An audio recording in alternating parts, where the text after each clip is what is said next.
तो आज का डेट है, आज तो 6th है, 6/12/2022. So we are going to start a new chapter in RCC, that is retaining walls.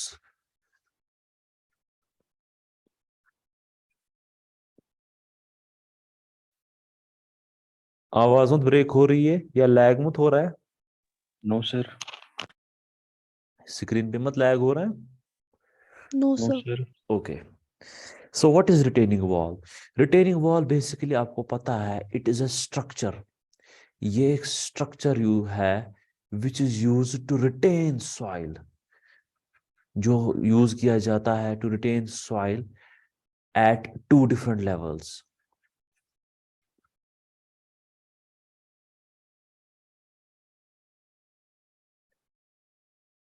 ठीक है. रिटेनिंग वॉल एक स्ट्रक्चर है जो यूज किया जाता है to retain soil at two different levels, दो डिफरेंट लेवल्स के तक. फॉर एग्जाम्पल, अगर आपके पास एक सॉइल सरफेस है which is not level like this, अगर आपके पास एक सॉइल सरफेस है which is not level like this, तो यहां पे क्या होगा, क्योंकि यहाँ पे सरफेस पे जो सॉइल है उस पे shear stresses एक्ट करते हैं, तो बिकॉज ऑफ दो shear stresses सॉइल पार्टिकल्स नीचे चली आएगी, इट विल कम डाउन. ये नीचे चली आएगी. कब तक नीचे चली आएगी ये सॉइल पार्टिकल्स? जब तक कि ये एक स्टेबल, जब तक ये एक स्टेबल पोजीशन या स्टेबल कॉन्फ़िगरेशन एक्योर नहीं करेंगे, तब तक ये नीचे चले आएंगे. एंड जब ये स्टेबल कॉन्फ़िगरेशन एक्योर कर आएंगे, जब ये स्टेबल पोजीशन या स्टेबल कॉन्फ़िगरेशन एक्योर करेंगे, अचीव करेंगे, तब ये जो एंगल बनाएंगे हॉरिजॉन्टल प्लेन के साथ, तब ये जो एंगल बनाएंगे हॉरिजॉन्टल प्लेन के साथ, उस एंगल को हम क्या बोलते हैं? Angle of repose. Angle of repose.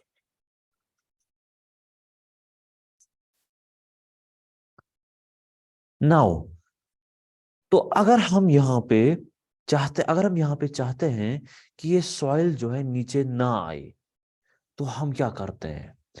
हम यहाँ पे एक वॉल कंस्ट्रक्ट करते हैं. अगर हम चाहते हैं कि ये सॉइल नीचे ना आए, तो हम क्या करते हैं? हम यहाँ पे एक वॉल कंस्ट्रक्ट करते हैं. ये हमने एक वॉल कंस्ट्रक्ट की. अब इस वॉल ने क्या किया? इस वॉल ने सॉइल को रिटेन किया at two different levels. Along right side, this is the soil level, and along left side, this is the soil level. ठीक है. इस वॉल ने सॉइल को रिटेन किया एट टू डिफरेंट लेवल्स, और इसी वॉल को हम बोलते हैं रिटेनिंग वॉल. इसी वॉल को हम बोलते हैं retaining wall. Now the soil retained bye retaining wall, ये सॉइल जो इस रिटेनिंग वॉल ने रिटेन की, इसको हम बोलते हैं बैकफिल. इसको हम बोलते हैं backfill. Now, since the soil retained is not in natural configuration, जो सॉइल इस यहाँ पे हमने रिटेन की, जो सॉइल यहाँ पे रिटेन की रिटेनिंग वॉल ने, ये अपनी नेचुरल कॉन्फ़िगरेशन में नहीं है. So what happens then? ये इस रिटेनिंग वॉल पे एक प्रेशर एक्सर्ट करती है. उस प्रेशर को हम बोलते हैं लैटरल प्रेशर. Lateral pressure. उस प्रेशर को हम बोलते हैं लैटरल प्रेशर, या सिंपली अर्थ प्रेशर, या simply earth pressure.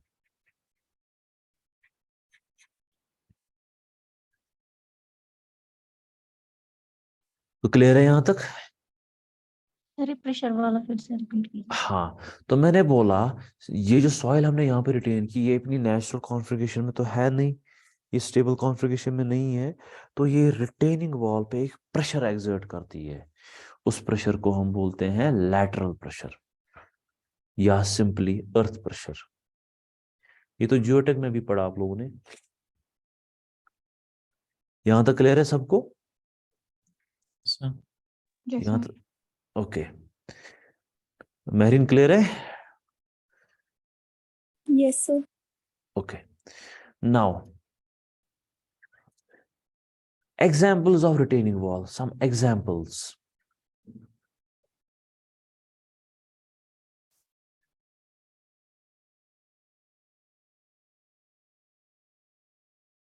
Some examples. Wing wall. पहला है wing wall. Wing wall कहां पे यूज किया जाता है? ब्रिजेस के पास। परसों नहीं देखा सीमेंट कदल में? Yes sir. तो क्लियरली ये विंग वॉल क्या होता है? If this is a road, तो अगर यहां पे ब्रिज है, ब्रिज ऑब्वियसली रोड सरफेस के ऊपर होता है। This is the bridge, bridge surface. तो ब्रिज सरफेस को इस रोड के साथ कनेक्ट करने के लिए हम साइड से एक वॉल प्रोवाइड करते हैं। हम साइड से, आपने परसों देखा होगा, हमने साइड से इस रोड से लेके इस ब्रिज सरफेस तक साइड से एक वॉल प्रोवाइड की। इस वॉल को हम बोलते हैं wing wall, and it is a type of retaining wall. और जो आप लोगों ने सीमेंट कदल में रिटेनिंग वॉल देखा, वो कौन सा वॉल था? Wing wall. हाँ, विंग वॉल तो, हाँ, मतलब उस रिटेनिंग वॉल को हम बोलते हैं विंग वॉल। वो था, चलो मैं आगे बताऊंगा वो कुछ काउंटर पोर। फोर्ट। हाँ, अप टू हाँ, 90% ऑफ स्पैन वो काउंटर फोर्ट था। Cantilever था 10%. हाँ, 10% के लिए वो कैंटिलीवर था। क्लियर? वो क्यों था 10% पे कैंटिलीवर, क्यों था 90% में काउंटर फोर्ट, क्यों था, वो मैं आपको भी बताऊंगा। यहां तक क्लियर समझ आया? विंग वॉल सबको समझ आया? विंग वॉल Yes, सबको sir. समझ आया? जी सर। Yes, sir. ठीक है। Next is basement wall.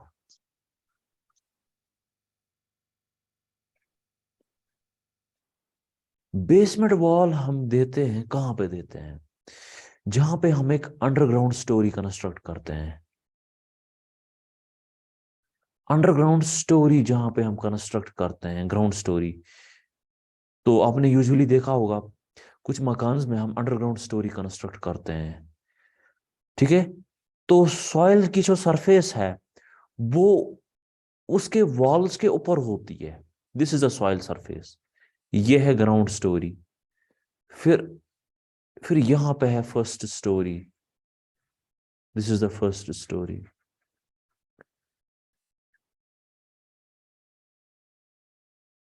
Clearly अगर आप देखोगे, जो आप लोगों ने ग्राउंड सरफेस, ग्राउंड स्टोरी बनाई, उसमें जो वॉल्स है, these are known as basement walls.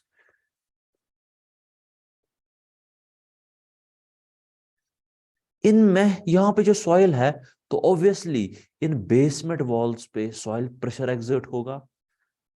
So that means these basement walls are also a type of retaining walls.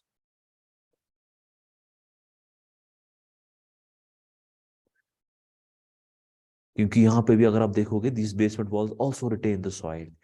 यहां पे सॉइल की सरफेस ये है। अगर हम अंदर से देखेंगे ग्राउंड सरफेस पे, तो this is the soil surface. तो clearly this basement wall also keeps the soil at two different levels. तो इस वजह से ये बेसमेंट वॉल भी एक रिटेनिंग वॉल है। क्लियर है सबको? Yes sir. तीसरा है normal retaining wall. Normal retaining wall means जहां पे नॉर्मली हमें एक रिटेनिंग वॉल प्रोवाइड करते हैं। फॉर एग्जांपल, आप लोगों ने देखा होगा जम्मू कश्मीर नेशनल हाईवे में, नेशनल हाईवे पे आप लोगों ने देखा होगा कि एक वॉल कंस्ट्रक्टेड है किसी पोर्शन में। वो क्यों कंस्ट्रक्टेड है? ताकि जो वहां से जो हिल है या माउंटेन है, उसकी सॉइल जो है नीचे पेमेंट पे ना आए। तो उस वजह से वहां पे एक नॉर्मल रिटेनिंग वॉल से कंस्ट्रक्ट किया गया होता है। क्लियर? Yes, sir. सबको समझ आ रहा है? Yes, sir. Yes, sir. Okay, Khurram समझ आ रहा है? खुरम? जी sir. Okay, so next topic is types of retaining walls.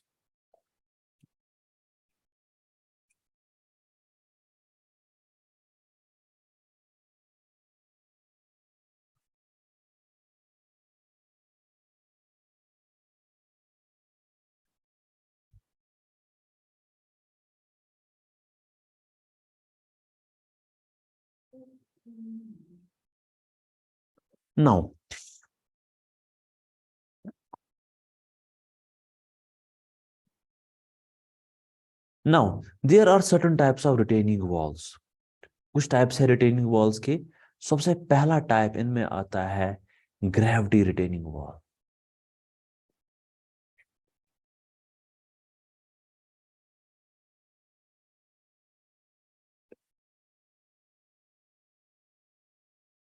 Gravity retaining wall वो रिटेनिंग वॉल होता है जो जो स्टेबिलिटी डिटरमाइन करता है by virtue of its own wait.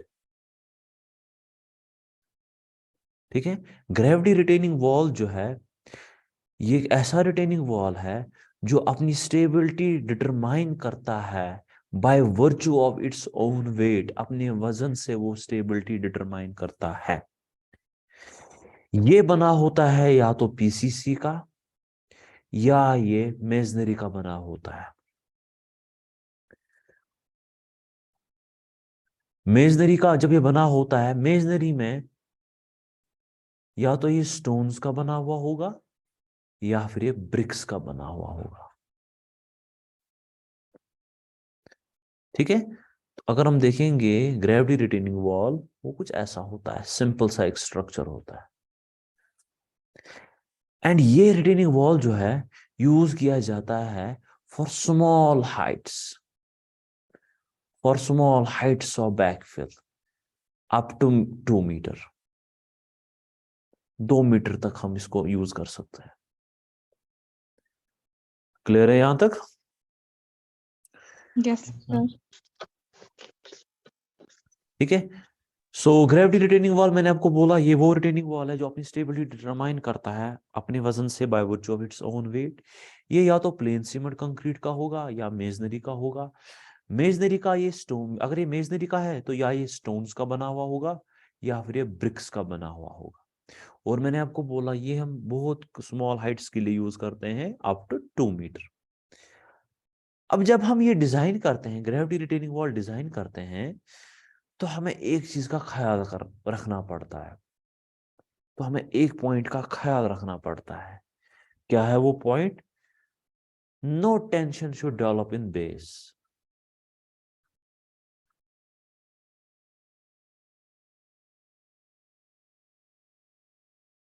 ठीक है, बेस में यहां पे टेंशन डेवलप नहीं होना चाहिए। तो बेस में तभी टेंशन डेवलप नहीं होगा। ठीक है, तो बेस में टेंशन डेवलप नहीं होना चाहिए। तो बेस में तभी टेंशन डेवलप नहीं होगा, गौर से सुनना, when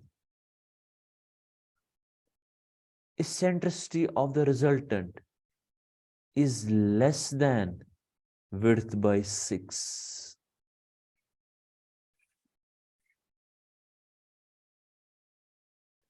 No tension is developed in the base.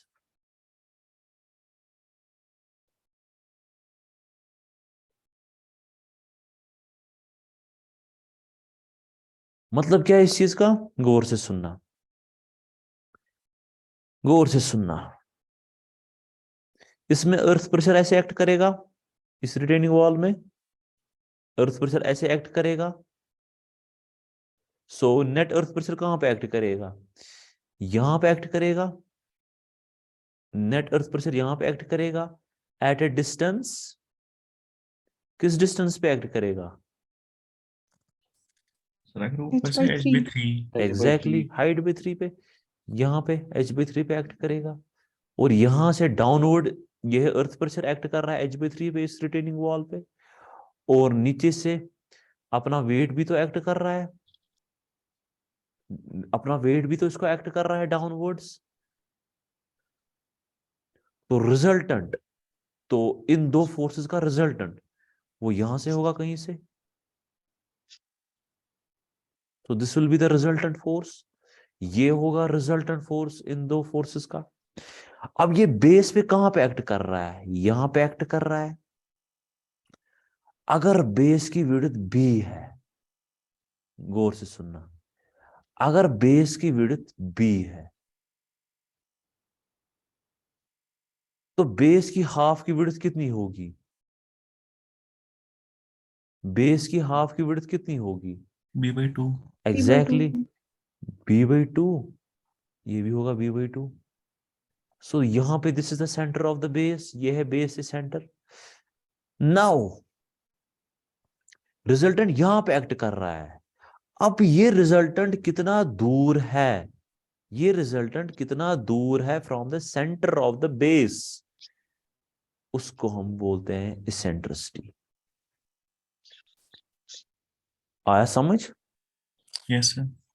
अब ये रिजल्टेंट किस चीज का रिजल्टेंट, वेट और अर्थ प्रेशर का जो रिजल्टेंट है, ये कितनी दूर पे एक्ट कर रहा है from the centre of the base, उसको हम बोलते हैं eccentricity. And for no tension in the base, ये इसेंट्रिसिटी है, it should be less than width by 6। अगर ये ग्रेटर देन आया b/6 से, then tension will develop in the base.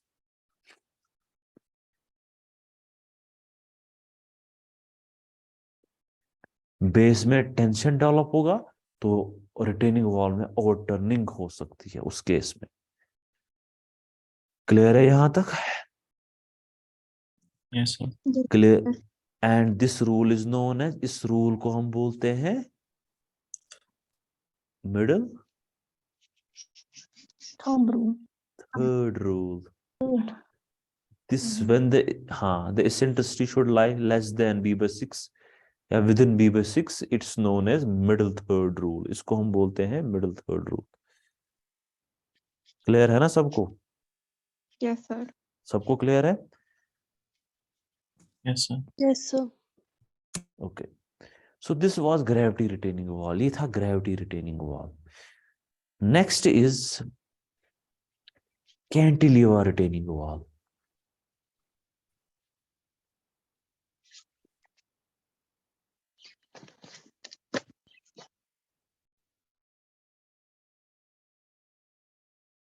Okay, cantilever retaining wall is an RCC retaining wall.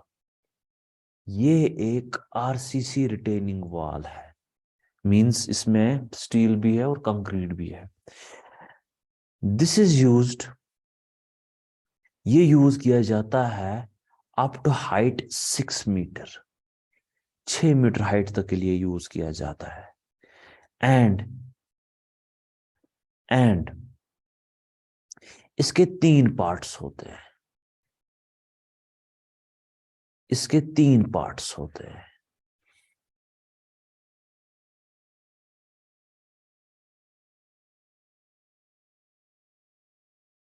The upward part is known as stem. Upward part को हम बोलते हैं stem, and नीचे इस वाले पार्ट को हम बोलते हैं बेस या सिंपली बेस स्लैब। स्टेम को हम या अपवर्ड पार्ट को हम या स्टेम बोलते हैं या बोलते हैं अपराइट स्लैब।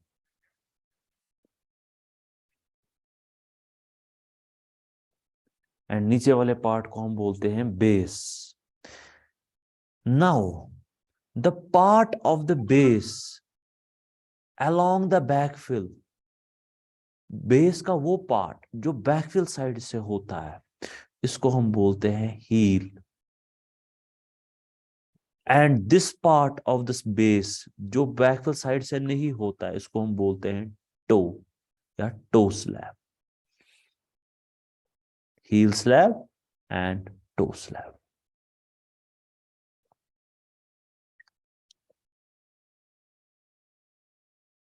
क्लियर है सबको? Yes, sir. ना, सबको क्लियर है? Yes, sir. Now, Yes, sir.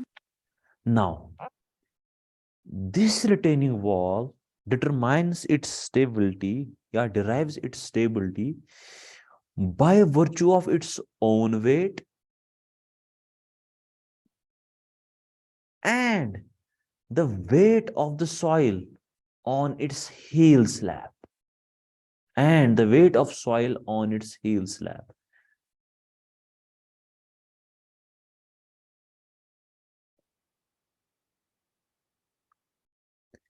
ये वाला रिटेनिंग वॉल अपनी स्टेबिलिटी डिटरमाइन करता है किससे? एक तो अपने वजन से एंड सॉइल के वेट से भी, लेकिन किस सॉइल के वेट से? जो इसके हील पे होती है, उसके वेट से भी ये अपनी स्टेबिलिटी डिटरमाइन करता है।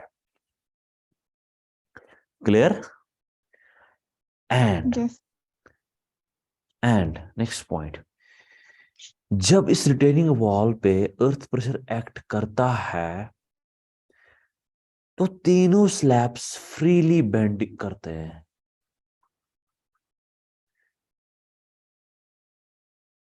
ठीक है, जब इस रिटेनिंग वॉल पे अर्थ प्रेशर एक्ट करता है तो तीनों स्लैब्स फ्रीली बेंड होते हैं। मींस स्टेम भी फ्रीली बेंड होता है, टो भी फ्रीली बेंड होता है एंड हील भी फ्रीली बेंड होता है। इसी वजह से हम इन तीनों कंपोनेंट्स को, इन तीनों पार्ट्स को डिजाइन करते हैं। इसी वजह से हम इन तीनों पार्ट्स को हम डिजाइन करते हैं एज इंडिविजुअल कैंटिलीवर स्लैब।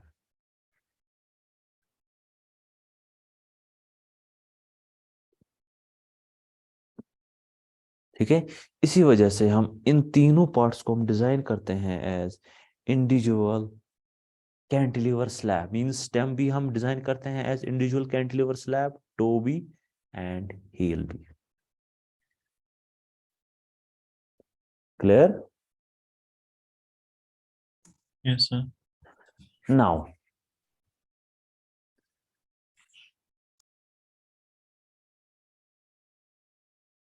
तो जब कैंटिलीवर स्लैब बेंड होती है तो उसमें कौन सी मूवमेंट आती है? Bending. ऑब्वियसली बेंडिंग मूवमेंट ही आती है ना, लेकिन कौन सी बेंडिंग मूवमेंट आती है? हॉगिंग या सैगिंग? Hogging. Exactly, exactly.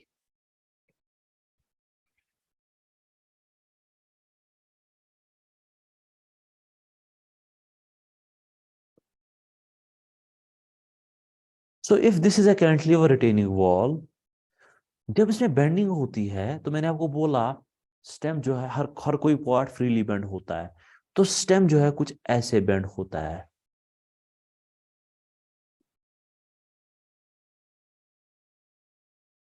सो ये कौन सी मूवमेंट है? This is hugging movement. ये हॉगिंग मूवमेंट है। और आपको पता है नॉर्मली फॉर सैगिंग मूवमेंट, अगर हम सेक्शन लेंगे बीम का, सैगिंग मूवमेंट के लिए बीम के सेक्शन में टॉप जोन होता है कंप्रेशन जोन और बॉटम जोन होता है टेंशन जोन। बट अगर हम देखेंगे हॉगिंग मूवमेंट के लिए, इसका अपोजिट होता है। टॉप जोन होता है tension zone and bottom zone होता है कंप्रेशन जोन। सो मींस मुझे अब यहां पे बताओ, अगर स्टेम ऐसे बेंड कर रहा है तो यहाँ पे स्टेम के दो फेसेस है, एक है ये वाला फेस, दूसरा है ये वाला फेस। तो मुझे बताओ किस फेस में टेंशन डेवलप होगा और किस फेस में कंप्रेशन डेवलप होगा?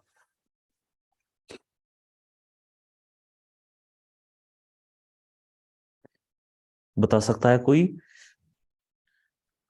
सर अपर साइड होगा ना टेंशन इसमें, एग्जैक्टली जो सॉइल फिल। एग्जैक्टली। तो क्लियरली आप देखो यहाँ पे कैंटिलीवर बेंड कर रहा है। अब यहाँ पे ले लो एक कैंटिलीवर, ठीक है, कहाँ पे, आप मान लो, देख लो, ये है कैंटिलीवर, यहाँ से ये है बेस, और ये कैंटिलीवर एक बेंड कर रहा है। So if this is the neutral axis, अगर ये न्यूट्रल एक्सिस है,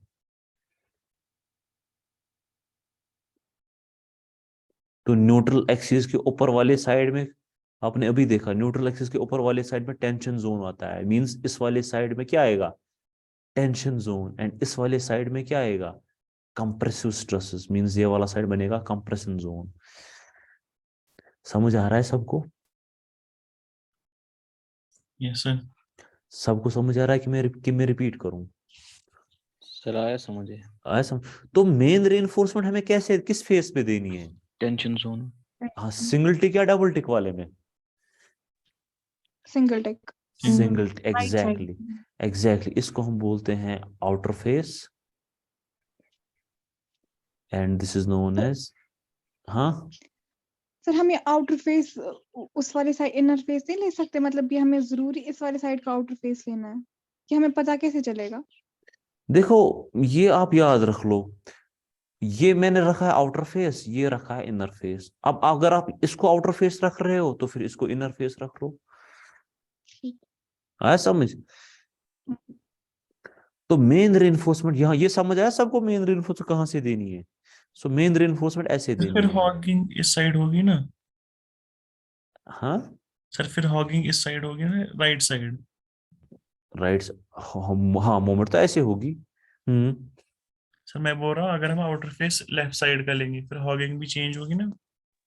हाँ, कहाँ होगी हॉगिंग चेंज? अगर हम इनर फेस सर आउटर क्योंकि लेंगे तो टेंशन साइड जोन का होगा आएगा ना ना। चेंज उसमें। अरे नहीं होगा ना चेंज। टॉप, ये होगा कैंटिलीवर का टॉप फेस, ये होगा ना, पर आप ऐसे, फॉर एग्जांपल, ये कैंटिलीवर है, फॉर एग्जांपल ये कैंटिलीवर है, ये मान लो न्यूट्रल एक्सिस, ये जोन होगा ना टेंशन जोन, ये जोन कौन सा होगा, कंप्रेशन जोन। कंप्रेशन। इसी को उल्टा कर लो, फिर देख लो।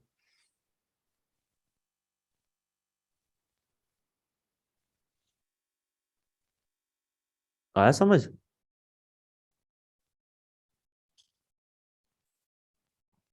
आया समझ कि नहीं आया समझ? सर फैजान, सर हो गया ठीक। क्लियर? No sir. हो गया कि नहीं हो गया? ना नहीं हो गया? सर ये बोल रहे थे ना फेस चेंज करने के लिए अगर हम टेंशन इस उसमें साइड से बेंड नहीं हो सकता, मतलब एक नीचे ही हो, साइड से। सर फिर टेंशन जोन आएगा ना नीचे। सर अरे ये ये, बोल रहे हैं अगर हम आउटर फेस इस साइड से रखेंगे ना, इनर फेस के साइड से, अरे फिर अच्छा जो अच्छा ये अच्छा। बेंडिंग डायग्राम बनेगी ना, चेंज वो होगा ना उल्टे साइड से बनेगी ना। अरे 30 साइड्स। फैजान, फैजान, ये नाम सिर्फ नाम के लिए बोलती थी। ये नामकरण है।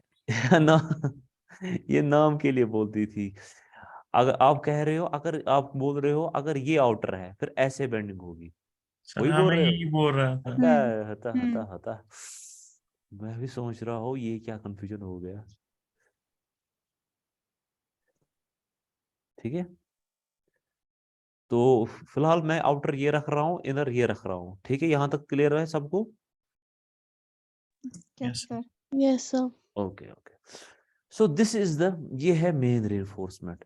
और डिस्ट्रीब्यूशन स्टील हम कैसे देते हैं, ऐसे, this is the distribution steel.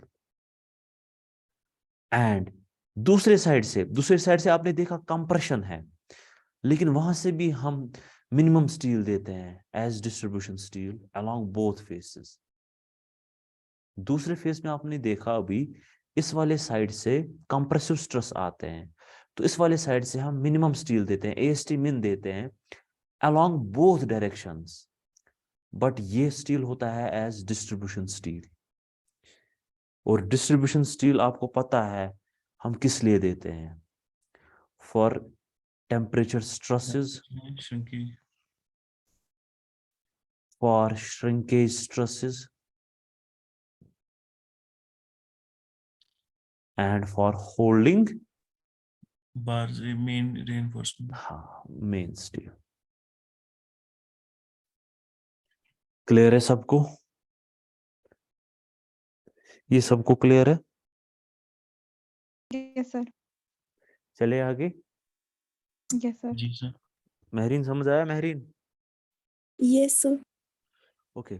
Now अगर हम अब हील की बात करेंगे, हील में कौन कौन सा फोर्स आता है? ऊपर से वेट ऑफ बैकफिल आ रहा है, बट नीचे से सॉइल प्रेशर आ रहा है। ऊपर से वेट ऑफ बैकफिल आ रहा है, नीचे से सॉइल प्रेशर आ रहा है। But the weight of the backfill is more than the soil pressure. तो हील में ऐसे बेंडिंग होती है।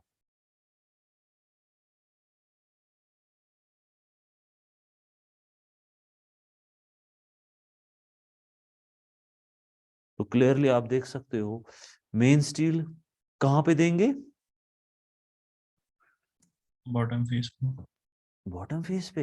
सर, ये अपर फेस में। सरफेस पे टेंशन होगा ना ऊपर ही है ना, हाँ हॉगिंग सर, एक ऊपर होगा ना टेंशन, तो मेन स्टील हमें यहां पे देना है ऐसे। अब कहां तक देना है? रिक्वायरमेंट यहां तक है, लेकिन हम कहां तक देंगे वो मैं आपको आगे समझाऊंगा। एंड डिस्ट्रीब्यूशन स्टील इसमें ऐसे आएगा। क्लियर है सबको? जी सर। अब रही बात हील की, हील स्लैब की। हील स्लैब में भी वेट आता है, डाउनवर्ड वेट आता है सॉइल का, लेकिन वो बहुत कम होता है। एंड नीचे से सॉइल प्रेशर आता है। तो हील स्लैब में बेंडिंग कुछ ऐसे होती है, अपवर्ड डायरेक्शन में।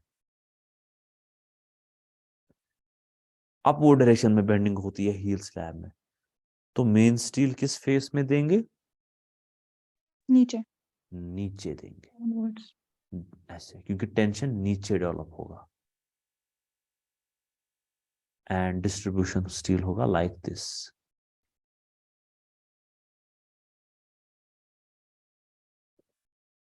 क्लियर है सबको? Yes sir. सबको क्लियर है? Yes sir. So this was about cantilever retaining wall. Next is counterfort retaining wall.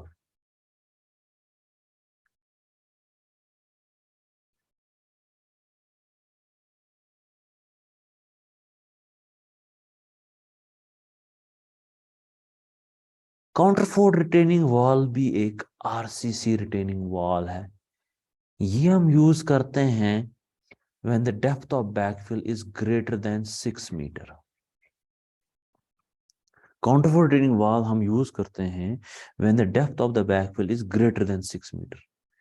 ऐसा नहीं है कि अप टू डेप्थ, अगर डेप्थ जो है ग्रेटर देन 6 मीटर है तब हम वहां पे कैंटिलीवर रिटेनिंग वॉल भी प्रोवाइड कर सकते हैं, बट वो अनइकोनॉमिक हो जाएंगे।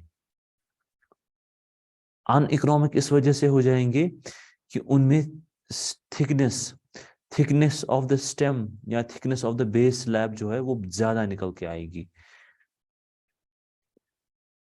जिसकी वजह से वो अनइकोनॉमिक हो जाएंगे।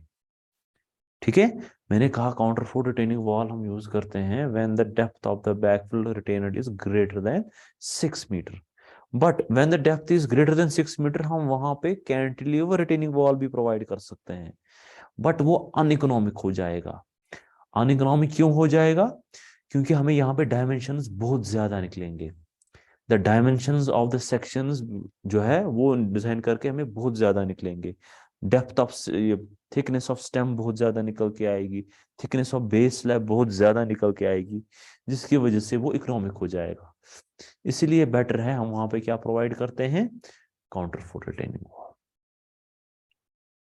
Now counterfort retaining wall has 4 parts. इसके 4 पार्ट्स होते हैं। काउंटरफोर्ट रिटेनिंग वॉल के 4 पार्ट्स होते हैं।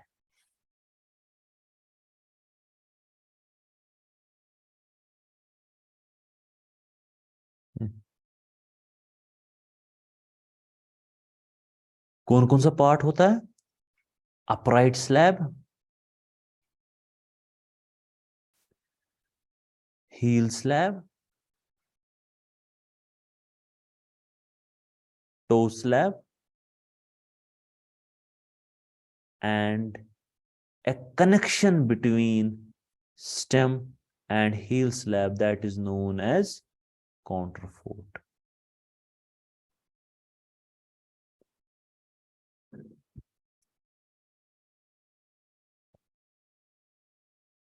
ठीक है, तो काउंटरफोर्ट रिटेनिंग वॉल के चार टाइप्स होते हैं, चार पार्ट्स होते हैं। यह है upright slab, this is heel slab, this is toe slab, and ये है, दिस इज द काउंटरफोर्ट। अब ये काउंटरफोर्ट क्या है? It is a connection provided between the stem and the heel. Counterfort is a connection provided between stem and heel. Clear? Yes sir. Yes sir. So इस काउंटरफोर्ट से क्या होगा? अब इस काउंटरफोर्ट से क्या होगा? नाउ इससे पहले आपने देखा कैंटिलीवर रिटेनिंग वॉल में this stem and this heel they were bending freely, ये फ्रीली बेंड हो रहे थे एंड एक्ट करते हैं as cantilever slabs. But when you are connecting them, ये अब फ्रीली बेंड नहीं करेंगे। इन फैक्ट ये अब कैंटिलीवर स्लैब्स एक्ट नहीं करेंगे। Now they will act as continuous slabs. ये अब एक्ट करेंगे as continuous slabs with reduced, with bending moment less than the bending moment of cantilever slab. ठीक है, ये अब एक्ट करेंगे एज कंटिन्यूअस स्लैब्स, और इनमें जो बेंडिंग मोमेंट अब एक्ट करेगा वो लेस देन होगा, किससे कम होगा?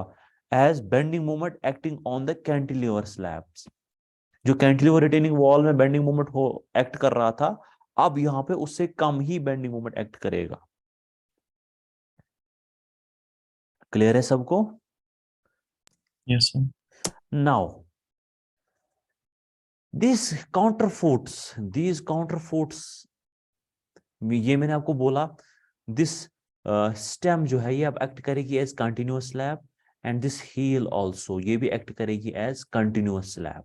Now this toe, since this toe is not connected to anybody, ये टो किसी के साथ कनेक्टेड नहीं है, ये एक्ट करेगा एज कैंटिलीवर स्लैब।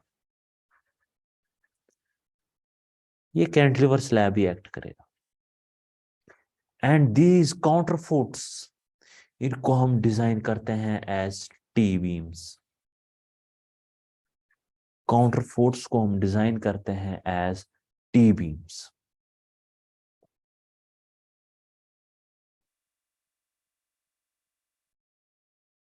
क्लियर है यहां तक? Yes sir. Sahreen, Fatima, Mizma, Mahreen? Yes, sir. Okay, now इससे पहले आप लोगों ने देखा, स्टेम में हम मेन रेनफोर्समेंट कहां से देते हैं? जहां से टेंशन डेवलप होता था, हम यहां से देते थे मेन रेनफोर्समेंट स्टेम के, देते थे। Yes Yes, sir. sir. Now अब देखो यहां पे, because of the rigidity of the support, अब देखो यहां पे आपने यहां पे स्टेम अपराइट स्लैब को कनेक्ट किया विद काउंटरफोर्ट, तो यहां पे रिजिडिटी ऑफ द सपोर्ट आ रही है। नाउ यहां पे द सपोर्ट बिकम्स रिजिड। कहां पे भी? स्टेम के पास भी एंड हील के पास भी। The support becomes rigid, support वहां पे रिजिड बन गया। कहां पे? स्टेम के पास भी एंड हील के पास भी सपोर्ट रिजिड बन गया। तो उस वजह से, because of the rigidity of the support, एक नेगेटिव बेंडिंग मोमेंट एक्ट करती है at the support, and negative bending moment acts at the support. ठीक उसी तरह जिस तरह एक फिक्स्ड बीम में आपको पता होगी, फिक्स्ड बीम में एक तो सेंट्रल बेंडिंग मोमेंट आता है ड्यू टू लोड, और इस फिक्स्ड सपोर्ट की वजह से भी एक मोमेंट आता है जिसको हम बोलते हैं नेगेटिव मोमेंट, जिसको हम बोलते हैं नेगेटिव मोमेंट। तो वही यहां पे भी हो रहा है, because of the rigidity of the support एक नेगेटिव बेंडिंग मोमेंट एक्ट कर रहा है अब एट द सपोर्ट, स्टेम के पास भी एंड हील के पास भी। एंड इसी नेगेटिव बेंडिंग मोमेंट की वजह से now tension develops in the outer face also, outer face में भी टेंशन डेवलप होता है। तो उस वजह से हमें मेन रेनफोर्समेंट आउटर फेस में भी देनी पड़ती है।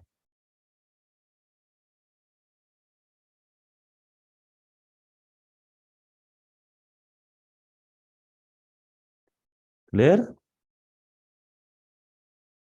So main reinforcement is provided along both faces, दोनों फेसेस से हम मेन reinforcement प्रोवाइड करते हैं। क्लियर हुआ सबको? Yes sir. Yes sir. किसी को कंफ्यूजन है तो बताओ, किसी को कंफ्यूजन है तो बताओ। चलें फिर आगे। सर जब हम कैंटिलीवर ये रिटेनिंग वॉल करते हैं ना डिजाइन, सर इसमें हम विड्थ ऑफ बेस भी लेते हैं ग्रेटर। वेट करो ना, अभी कहाँ हमने डिजाइन किया, अभी तो हमने डिजाइन ही नहीं किया, जब वहां पहुंचेंगे मैं बताऊंगा। ठीक है? Yes. So this was counter force retaining wall. यहां तक सबको समझ आया? जल्दी से बताओ। Yes sir. Yes, sir. Now third one is buttress retaining wall.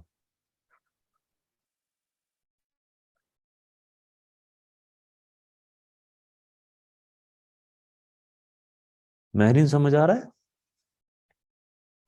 Yes, sir. So buttress retaining wall भी एक आरसीसी रिटेनिंग वॉल होता है। इसमें भी 4 कंपोनेंट्स होते हैं। कौन कौन सा? इसमें भी 4 कंपोनेंट्स होते हैं, stem, heel, toe and buttress. अब ये बटरेस क्या है? It is a connection between stem and toe slab. ये अब कनेक्शन है between stem and toe slab.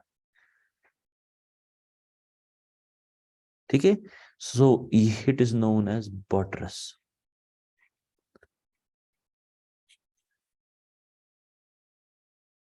सो अगर आप यहां पे देखोगे, यहां पे स्टेम जो है ये एक्ट करेगी अब as continuous slab, toe act करेगा as continuous slab, but heel क्या एक्ट करेगा? Cantilever slab. Cantilever slab.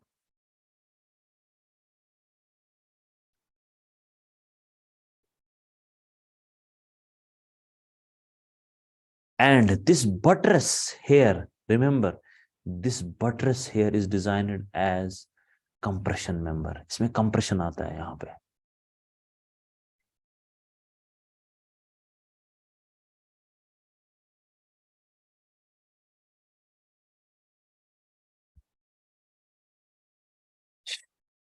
Laptop charger, charger लो जरा। ठीक है? तो इस बटरस को हम डिजाइन करते हैं एज कंप्रेशन मेंबर। नाउ अभी तक आप लोगों ने जितने भी कैंटिलीवर, जितने भी रिटेनिंग वॉल्स पढ़े, सबसे इकोनॉमिक जो है वो आता है बटरस रिटेनिंग वॉल। बट फिर भी हम ये रिटेनिंग वॉल प्रोवाइड नहीं करते हैं। क्यों?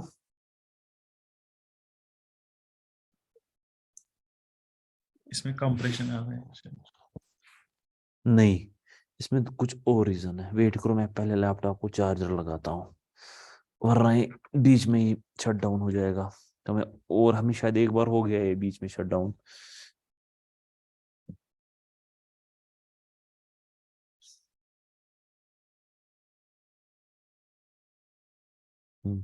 आ गया आ गया।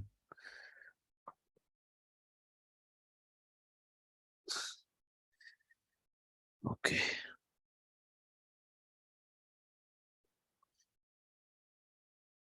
नाउ देख लो, मान लो ये एक सॉइल सरफेस है, ठीक है, और यहां पे एक रिटेनिंग वॉल आप देना चाहते हो। तो अगर आप यहाँ पे बटरस रिटेनिंग वॉल, यहाँ पे आपको पेमेंट बनानी है, सड़क बनानी है, तो अगर आप यहाँ पे बटरस रिटेनिंग वॉल प्रोवाइड करोगे,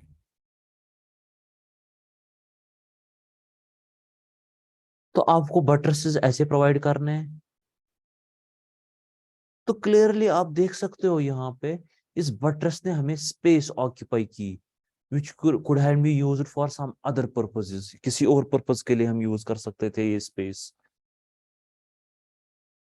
कर सकते थे ये स्पेस यूटिलाइज हम पेमेंट के लिए इस्तेमाल कर सकते थे, लेकिन बिकॉज ऑफ द बटरस ये स्पेस हम अब यूज नहीं कर सकते हैं।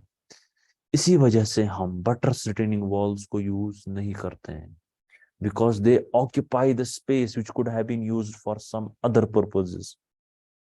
जबकि काउंटरफोर्ट रिटेनिंग वॉल्स में काउंटरफोर्ट जो होते हैं वो अलोंग बैक साइड होते हैं, और बैक साइड में अलोंग बैकफिल होता है, तो वहां पे कोई भी स्पेस में जो है जाया नहीं हो जाती है। क्लियर? Yes sir. आया समझ सबको reason? Yes sir.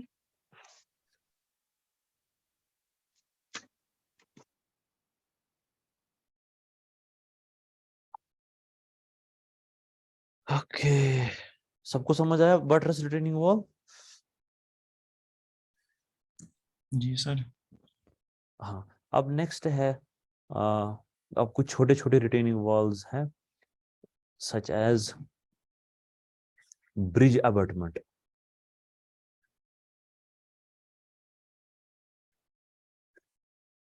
And box culvert. ये भी एक टाइप ऑफ रिटेनिंग वॉल है। ब्रिज कल्वर्ट तो मेरे ख्याल से आप लोगों ने परसों देखा होगा। ब्रिज अबटमेंट, ब्रिज अबटमेंट में क्या होता है, this is the abutment, this is the deck slab. मेरे को ये उल्टा बन गया। अगर ये अबटमेंट है,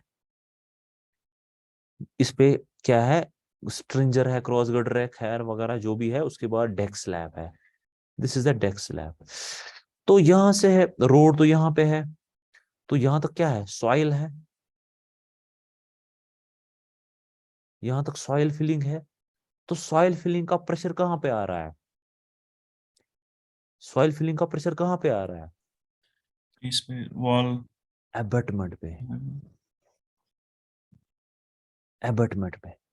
और अगर आप एबटमेंट की बात करोगे, एबटमेंट तो नीचे फिक्स्ड है, नीचे ये फिक्स होगा, नीचे से ये तो फिक्स्ड होगा, एंड टॉप पे इस पे डेक स्लैब है। सो टॉप पे ये it will be partially restrained, so top पे it will be partially restrained, पूरा भी रेस्ट्रेन नहीं होगा। So it is also a type of retaining wall. हालांकि उसमें यहाँ पे जो सॉइल फिल जो है वो ज्यादा नहीं होती है, उस वजह से यहाँ पे अबटमेंट में ज्यादा प्रेशर नहीं आता है। तो same is the case with box culvert. Box culvert में भी क्या होता है, यहाँ पे एक ड्रेन होती है, ड्रेन पे आप एक स्लैब देते हो,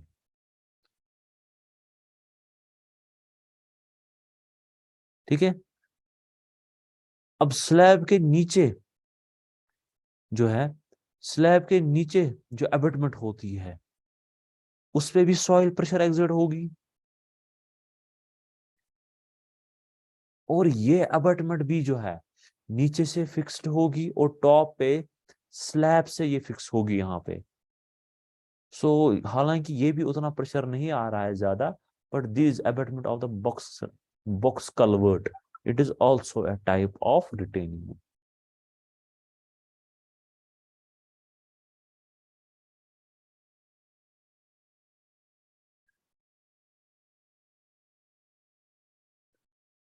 क्लियर?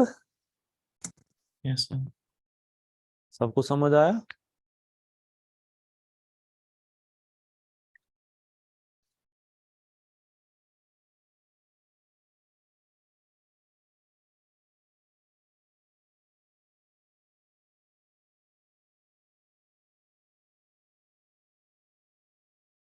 सबको समझ आ रहा है कि नहीं आ रहा है?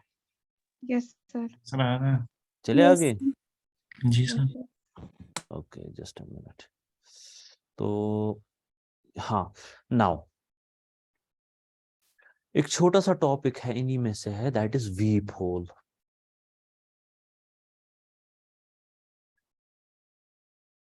What is weep whole?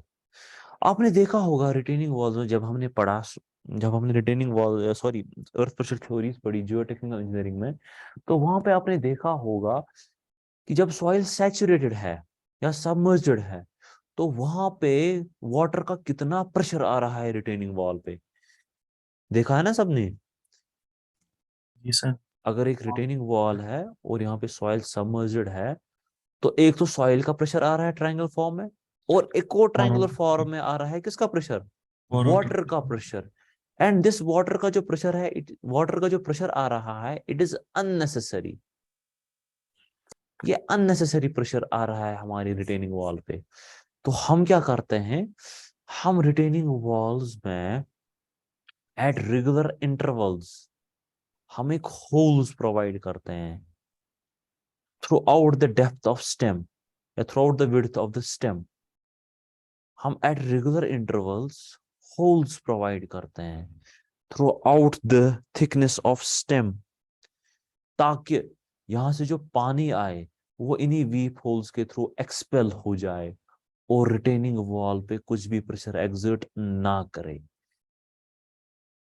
इन्हीं होल्स को हम बोलते हैं वीप होल्स। इन्हीं होल्स को हम बोलते हैं वीप होल्स।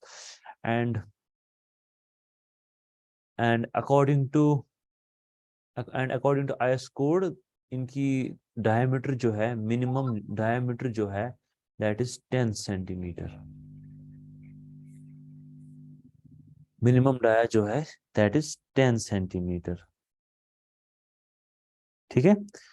एंड अगर हम देखेंगे यहाँ पे, अगर हम साइट पे देखेंगे, जो परसों कमरवारी साइट पे आप गए थे, तो वहां पे इन्होंने 75 mm प्रोवाइड किया था weep holes.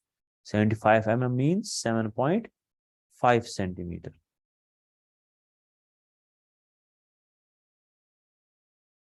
Clear? Weep hole सबको समझ आया?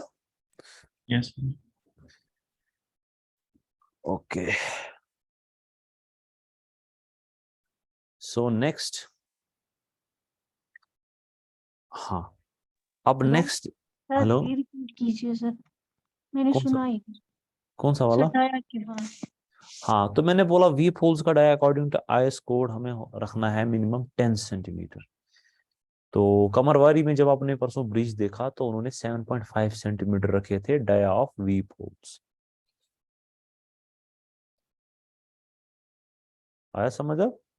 Yes sir. Okay, so next topic जो हमें पढ़ना है, that is soil pressure. Soil pressure acting on the retaining wall. Just a minute. हाँ, soil pressure on retaining wall.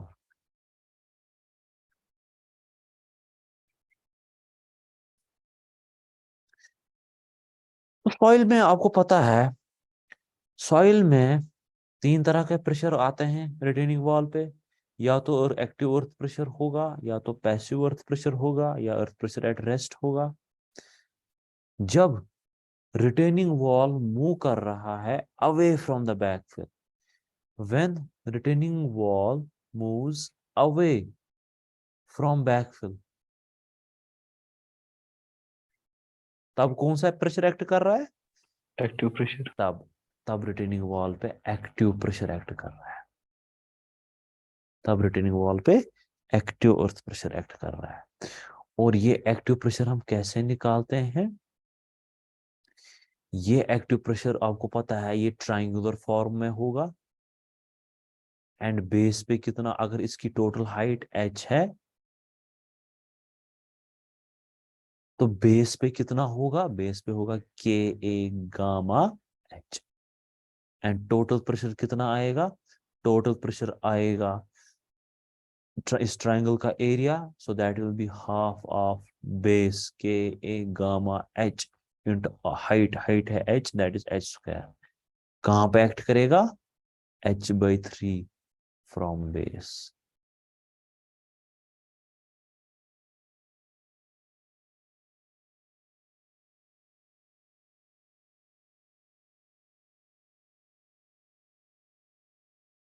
Now, if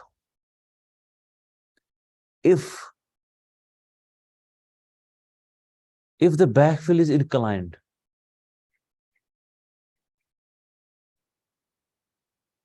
अगर backfill inclined है, means अगर backfill जो है horizontal नहीं है, ऐसे inclined है at some angle beta, then हम अर्थ प्रेशर कैसे निकालते हैं? तो बिल्कुल ऐसे ही हम निकालते हैं अर्थ प्रेशर। आपको पता है जो टोटल अर्थ प्रेशर होगा वो यहाँ पे भी होगा इन ट्राइंगुलर फॉर्म, एंड बेस पे कितना होगा? के गामा एच होगा। तो टोटल अर्थ प्रेशर यहाँ पे भी कितना होगा? वो होगा हाफ ऑफ के गामा एच स्क्वायर। बट आपको पता है ये कहाँ पे एक्ट करेगा? ये भी एक्ट करेगा h/3 पे। बट आपको पता है यहाँ पे जो ये P होगा, it will be incline to horizontal surface at an angle beta. Beta. तो अगर आपको यहाँ पे हॉरिजॉन्टल कंपोनेंट देखना है, so horizontal component of this total earth pressure that will be equal to 1/2 K gamma H square cos beta. Beta.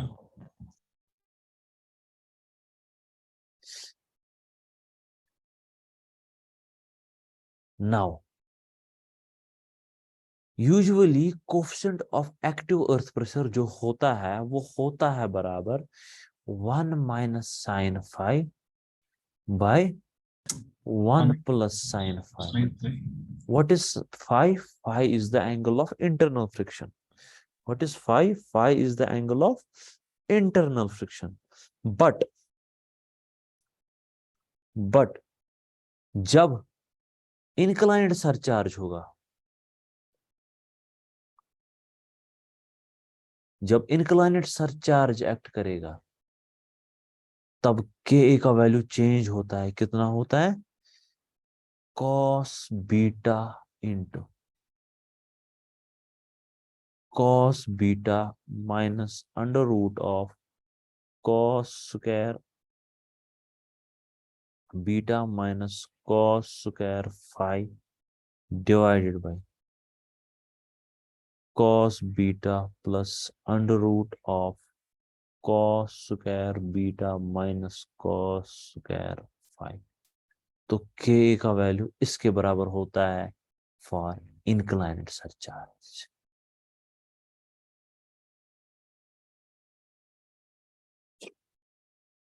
Clear है सबको? Yes sir.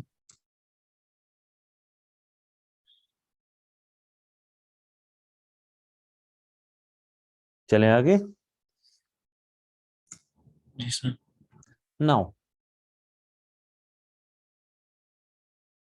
समझ आ रहा है सबको?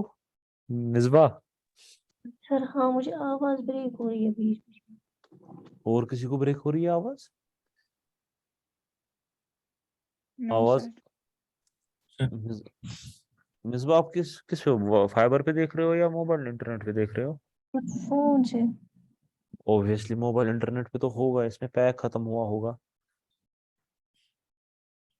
और किसी को ब्रेक हो रही है आवाज? No sir. Sahreen? No sir. Okay Fatima?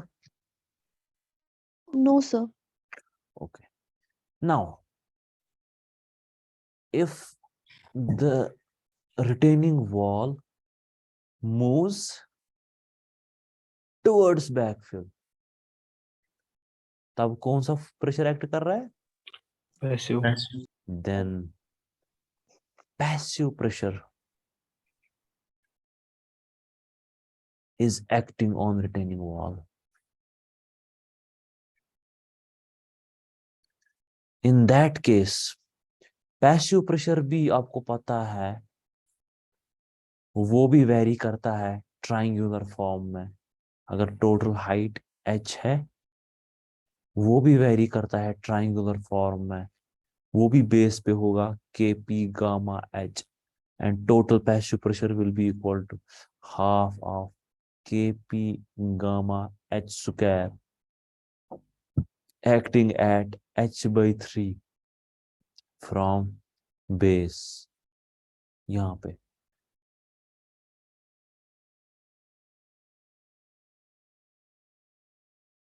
But here kp किसके बराबर होता है? kp होता है बराबर 1 plus sine five divided by 1 minus sine five. हाँ, now in case of inclined surcharge,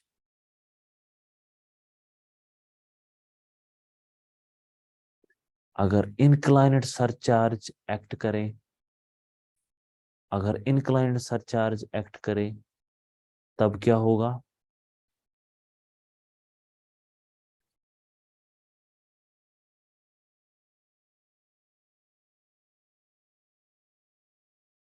तो प्रेशर डिस्ट्रीब्यूशन तो ट्रायंगुलर ही होगी, वो आपको पता है। Pressure distribution will be triangular, और बेस पे कितना होगा? kp गामा h, वो भी आपको पता है। अगर टोटल हाइट कितनी है? h है, और टोटल प्रेशर भी किसके बराबर होगा? हाफ ऑफ इस ट्रायंगल का area kp gamma h square. ये भी कहाँ एक्ट करेगा? h/3 पे, यहाँ पे। लेकिन ये जो प्रेशर है ये इंक्लाइंड होगा किस एंगल पे? बीटा पे। तो हॉरिजॉन्टल कंपोनेंट कितना आएगा इस अर्थ प्रेशर का? 1/2 kp gamma h square cos beta.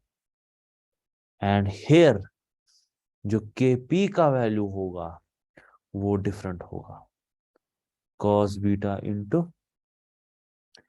cos beta plus under root of, यहाँ पे मैंने लिखा cos बीटा, हाँ, cos स्क्वायर बीटा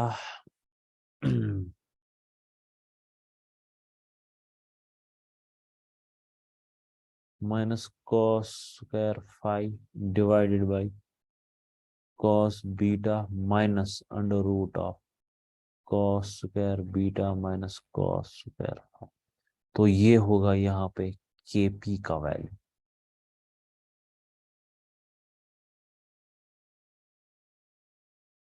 क्लियर है सबको? Yes sir. सर सबको क्लियर है? Yes sir. So next topic is, एक काम करें, अगर आप लोग विलिंग हो, जी सर। सर।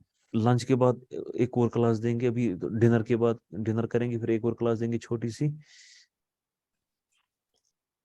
9:30। सर आप कल ही देंगे सर। अरे नहीं नहीं, Sunday। हो सकता है, नहीं हो सकता है आप लोगों की सेशनल मंडे से ही हो, यस सर, देंगे देंगे। है ना? क्योंकि मुझे वाइब्स आ रही है आप लोगों को, क्योंकि मैं इतने दिनों कॉलेज तो गया नहीं, मुझे वाइब्स आ रही है आप लोगों को मत मंडे से ही होगा सेशनल। फिर तो क्या 9:30 बता देते हैं। रहे? 9:30 फिर देते हैं। रुको मैं पॉज करता हूँ पहले मीटिंग।